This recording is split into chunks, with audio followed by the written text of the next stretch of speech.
स्वागत है दर्शकों हमारे YouTube चैनल दिशा पे।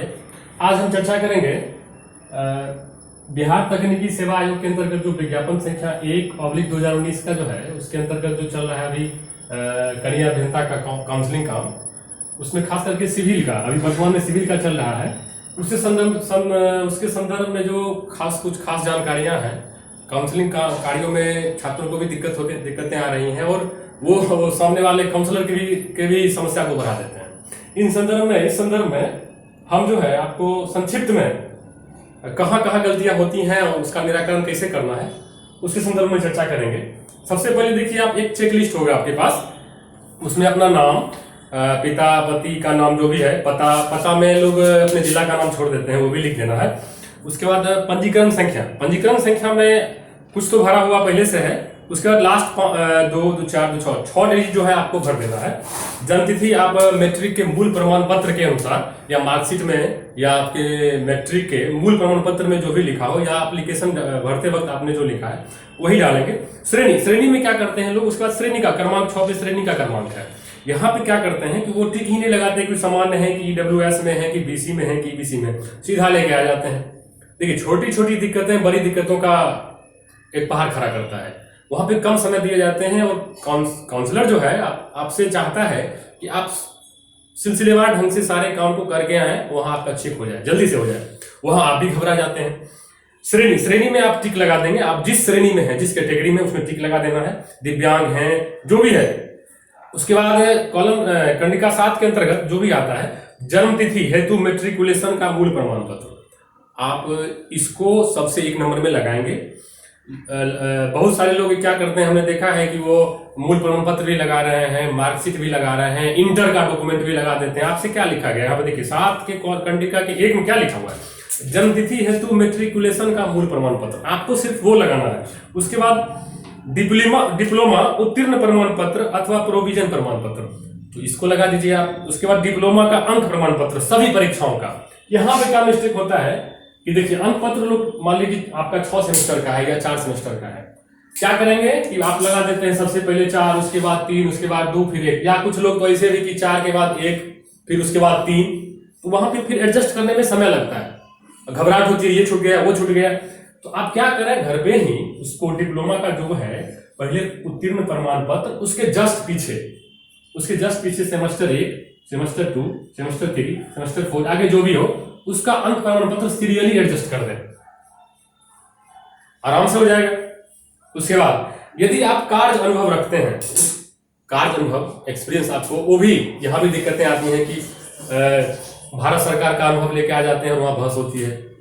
जब आपका स्पष्ट रूप से जानकारी दिया हुआ है कि बिहार सरकार के ही अंतर्गत यदि संविदा पे या जो भी एक्सपीरियंस आपका है, कनीय अभियंता के रूप में, कुछ लोग कनीय अभियंता के रूप में नहीं भी काम किए हैं तो जबरदस्ती कनीय अभियंता के रूप में हमने काम किया है, कनीय अभियंता के रूप में हमने काम किया है, ऐसा नहीं हो। कनीय अभियंता के रूप में अगर बिहार सरकार के अंतर्गत संविदा हो या जो भी हो, जिस पर आपने काम किया है, उसी का वैलिड है, उसी को मान्य है। और वहां पे क्या है, आपका वेतन भुगतान प्रमाण पत्र, सैलरी स्लिप आप लेके आए। जब से वो वीडियो के द्वारा जो होता है प्रमाण पत्र दिया जाता है, वो लेके आया, उसको लगा देना है। और कुछ लोग क्या करते हैं कि एनओसी नहीं लेके आते हैं। आपने फॉर्म भरते वक्त एनओसी जरूर लिया होगा, ये भी आप लगा दें, जस्ट उसके पीछे एनओसी भी लगा दें। देखिए यहाँ पे लिखा हुआ है वेतन भुगतान प्रमाण पत्र और एनओसी। उसके बाद स्वतंत्रता सेनानी के पोता पोती नाती नतनी संबंधी प्रमाण पत्र, परिचय पत्र, अगर आप इससे रिलेटेड संबंधित हैं तो वो भी लगा दें। दिव्यांग हैं तो दिव्यांग का प्रमाण पत्र लगा दें। निवास जाति क्रिमिलेयर, यहाँ पे भी समस्याएं खड़ी होती हैं। फॉर्म भरते वक्त जो आपने निवास लगाया होगा, जो जाति लगाया होगा, जो क्रिमिलेयर लगाया होगा, ओबीसी बेसिकली क्रिमिलेयर, वो तो लगाना ही लगाना है, क्योंकि उसका नंबर आपने एप्लीकेशन डालते वक्त डाला है, उसका नंबर वो तो लगाना ही लगाना है। अगर आपने नया बनवा लिया है, बनवाना जरूरी भी था, तो जस्ट निवास के बगल में नया निवास वाला लगा दीजिए प्रमाण पत्र। लोग क्या करते हैं कि पुराना वाला एक साइड फिर रखे रहते हैं, बाद में सर हमने नया भी बनवाया है, तो नया बनवाया है तो उसको भी तो लगाइए। जहां पे आपने पुराना निवास लगाया है वहीं पे नया निवास लगा दीजिए, जस्ट उसके बगल में। फिर उसके बगल में पुराना जाति, फिर नया जाति, यानी एप्लीकेशन वाला जाति, और फिर आपने 2020 में नया बनवाया होगा उसके जस्ट उसके बगल में लगाया। चेक करने में आसानी होती है, नंबर मिलाया जाता है एप्लीकेशन फॉर्म से।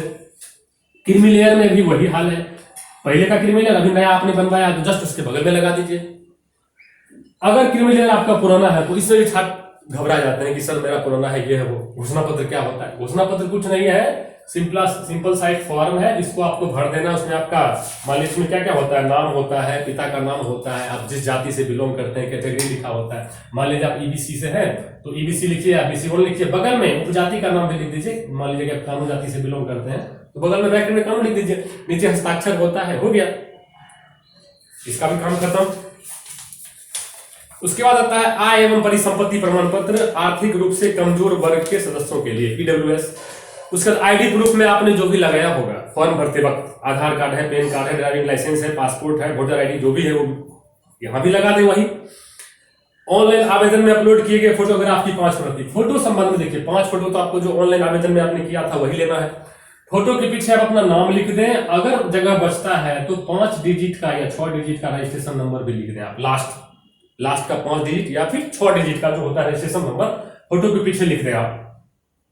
यहां तक काम खत्म। अब यहां मेन है कि मेरा ये कहने का मतलब ये था, कंडिका 7 के 1 से लेके 12 तक में जो जितने डॉक्यूमेंट्स आपसे मांगे गए हैं उसको इसी सीरियली में लेके आए आप।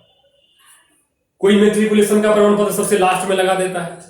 जब सीरियली लिखा हुआ है 1 2 3 4 5 तो आप अपना मानसिक रूप से तो सोच ही सकते हैं कि ये सीरियली रूप से लिखा हुआ है तो सीरियली ही लगा के आना है। सबसे बड़ी गलती यहीं पे होती है, वहां पे समय लगता है। आपने डिप्लोमा का मूल दिया तो डिप्लोमा के बगल में ना सेमेस्टर का मार्कशीट लगाइएगा, वो भी क्रमशः। डिप्लोमा का मूल यहाँ है और सेमेस्टर वाइज अंक प्रमाण पत्र जो है वो सबसे पीछे, निवास के सबसे पीछे में लगा के आते हैं, वो पिन मार के, उसमें समय लगता है। उसके बाद इसी ये चेक लिस्ट में एक फॉर्म और है जिसके नीचे लिखा है मेरे द्वारा उपरोक्त कंडिका 7 के उप कंडिका इतना को छोड़कर। यहां भी गलती क्या होती है, मतलब आपने इस कंडिका 7 के 12 पॉइंट में जितने डॉक्यूमेंट मांगे गए उसमें से क्या आपने नहीं दिया है उसका क्रमांक लिखना है। मान लीजिए कि अब 4 नंबर नहीं दिया है आपने, 2 नंबर नहीं दिया है, 6 नंबर नहीं दिया है, 10 नंबर नहीं दिया है, तो इसका क्रमांक लिखना है। क्या करते हैं लोग वहां के जो लगा दिए हैं फॉर्म, आप जो डॉक्यूमेंट लगा दिए हैं उसी का क्रमांक लिख देते हैं। मान लीजिए आपने आईडी प्रूफ के रूप में आधार कार्ड लगा दिया है, उसका क्रमांक है 11, तो 11 आपको यहां नहीं लिखना है क्योंकि जो नहीं दिया है उसका क्रमांक लिखना है। अब 11 नंबर लिख दीजिएगा, इसका मतलब आपने 11 नंबर नहीं दिया है, जबकि देखा जाता है तो लगा रहता है आधार कार्ड। जो नहीं दिया है यानी जो आपने नहीं दिया है उसका क्रमांक लिखना है। उसके बाद नीचे हस्ताक्षर बहुत लोग छोड़ देते हैं, डेट नहीं देता, हस्ताक्षर कर दिए तो कोई डेट नहीं देता है, जबकि लिखा हुआ है अभ्यर्थी का हस्ताक्षर तिथि सहित। ये हो गया आपका चेकलिस्ट वाला कॉलम खत्म। उसके बाद आता है सत्यापन प्रपत्र। सत्यापन प्रपत्र में भी विज्ञापन संख्या लिखा है, पद का नाम आप खुद लिख देंगे, पंजीकरण संख्या आप खुद लिख देंगे, अभ्यर्थी का नाम खुद लिख देंगे, आप शैक्षणिक योग्यता खुद लिख देंगे, डिप्लोमा का अंक भी आप खुद लिखेंगे, कुल प्राप्त अंक आपका कितना है और पूर्णांक कितना है, आपके फाइनल सेमेस्टर में लिखा रहता है वो सारा चीज। मान लीजिए आपका उसके बाद आवेदन के अनुसार या आपका परसेंटेज खुद निकालना है आपको। सत्यापन के अनुसार जिस खंड में है उस खंड को छूना नहीं है आपको, वहां भी लोग भर के चले आते हैं। सत्यापन यहां होता है, काउंसलिंग करने वाले मेंबर खुद इसको चेक करते हैं सत्यापन के अनुसार। अब देखिए यहां नंबर कैसे जाता है। मान लीजिए आपका पूर्णांक है 2340 और आपने प्राप्त किया 1650, तो प्रतिशत जब निकाला जाएगा मान लीजिए 70.51282051 कितना आया, आपको कुछ नहीं करना है। दशमलव के बाद 3 डिजिट जो भी अंक है आपको सीधा उसको लिख देना है 70.512। अब अपने मन से 516 513 नहीं करेंगे आप, दशमलव के बाद जो 3 डिजिट अंक आता है बस सीधे आप उसको लिख दीजिए। बाद में आयोग अपना देखेगी, लोग अपने मन से 512 को 513 बना के चले आते हैं, क्या होगा वहां फिर कट ही कर दिया जाएगा आपका। दशमलव के बाद जो भी लिया जाएगा 3 डिजिट अंक आप लिख दें, आपको कुछ नहीं करना है। जो भी आता है जेन्युइन 70.512 आया तो यही लिखेंगे आप, वो भी आवेदन के अनुसार वाले कॉलम में, सत्यापन के अनुसार वाले कॉलम में आप छुएंगे भी नहीं। फिर इसके नीचे अभ्यर्थी का हस्ताक्षर है, यहां भी लोग हस्ताक्षर छोड़ देते हैं, उस पर कर देना हस्ताक्षर आपको। उसके बाद आता है प्राप्ति रसीद। प्राप्ति रसीद को पिन लगा के मत आइए, प्राप्ति रसीद है यहाँ पे आपको दिया जाएगा, फिर फाड़ना पड़ता है, फिर पिन खोलना पड़ता है, इसको बाहर रखिए आप। प्राप्ति रसीद वाले कॉलम में भी सारा चीज भर के लाए आप, विज्ञापन संख्या, पद का नाम, पंजीकरण संख्या, अभ्यर्थी का नाम, दिनांक। यहाँ पे नीचे लिखा हुआ है कि चेक लिस्ट के निम्नलिखित कंडिकाओं से संबंधित प्रमाण पत्र की 100 अभिप्रमाणित छाया प्रति जमा किया गया है, चिन्हित करें। उसमें आप खुद चिन्हित कर दें कि आपने क्या दिया है और क्या नहीं दिया है। जो नहीं दिया है उसमें कट का चिन्ह लगा देंगे, जो दिया है उसमें टिक लगा देंगे, वो भी ईमानदारी से। ये धरफड़ में नहीं कि हमने ये नहीं दिया है उसको टिक लगा देते हैं ये हमने दिया है, फिर हम लोग को काटना पड़ता है। नीचे प्राप्तकर्ता का हस्ताक्षर है, आपको करना कुछ नहीं है। इसको, ये आपका प्राप्ति रसीद है, इसको करके आइएगा, नीचे सिग्नेचर होगा, आपको मिल जाएगा, टेबल संख्या लिखा रहता है, लिख दिया जाएगा। ये आपका ये कॉलम खत्म हुआ। उसके बाद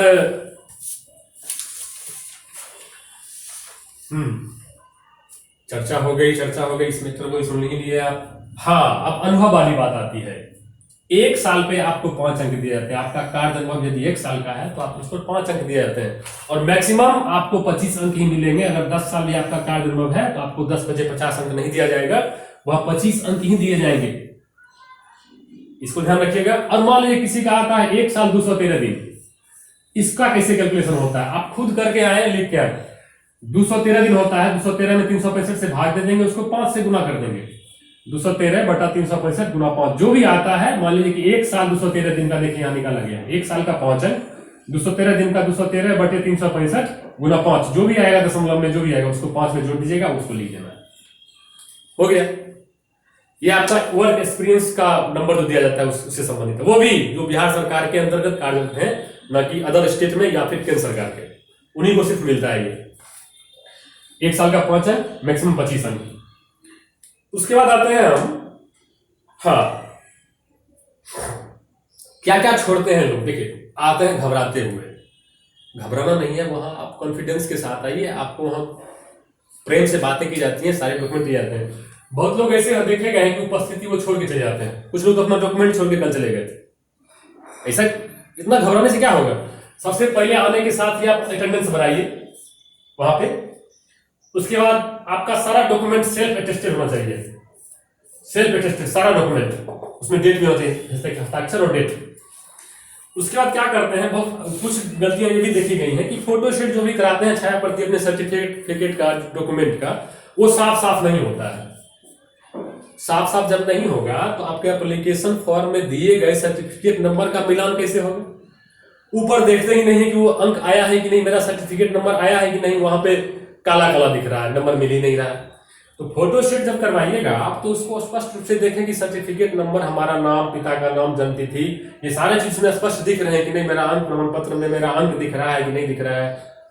तो ये फोटोशीट साफ साफ होना चाहिए। उसके बाद कुछ लोग ये करते हैं कि जो एप्लीकेशन फॉर्म आपने भरा होगा उसकी एक प्रति यहाँ भी लगाई जाती है, वो लेके ही नहीं आते हैं। लेके आते हैं तो रखे रहते हैं कि सर हमने तो मांगा जाता है, तो तब देते हैं हाँ सर बाहर में, तो फिर से पूरा पिन खोलना पड़ता है, उसको लगाना पड़ता है। तो जो एप्लीकेशन फॉर्म आपने भरा होगा उसका एक प्रति यहाँ लगाना अनिवार्य है, सीरियली। डॉक्यूमेंट सारे सीरियली होने चाहिए आपके। अब हाँ, ये मामला भी आता है जन्मतिथि संबंधी, उम्र की गणना संबंधी। समान श्रेणी पुरुष का है 2/8/1981 के पूर्व का ना हो। पिछड़ी जाति, अति पिछड़ी जाति, समान श्रेणी पुरुष महिला 2/8/1978 के पूर्व का ना हो। SC ST पुरुष महिला 2/8/1976 के पूर्व का ना हो। ध्यान देंगे आप।